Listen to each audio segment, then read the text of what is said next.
কথাগুলো শুনে মেয়েটার খুব রাগ হলো। সে মনে মনে খুব গালাগালি করলো বা তার সামনে সামনে স্বার্থপর বেঈমান অনেক কিছু বলল।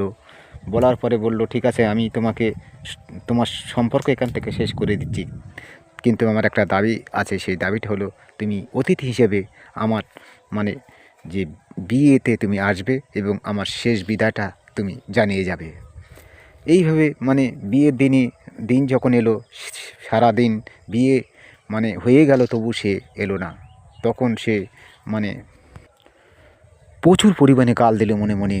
মনে মনে তাকে বদদোয়া কত কী অভিশাপ করলো।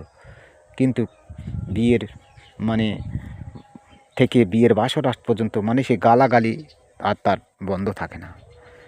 এমন একটা পর্যায়ে আসে মানে তার মানে 2-4 দিন পরে সেই গ্রামে মানে নতুন বিয়ে হলেই লোক মানে অতিথিরা নিয়ে যায় সেই গ্রামে। যখন তাকে মেয়েটাকে মানে নেমন্তন্ন করলো, তখন মেয়েটা যেতে চাচ্ছিল না। সে ভাবছিল ওই কাপুরুষের সঙ্গে হয়তো আমার দেখা হবে। কিন্তু কিছু করার নেই, সময়ের মানে নিয়ম একটা যেতে হবে, তাই সে চোখ বুজিয়ে সেই গ্রামে গেল।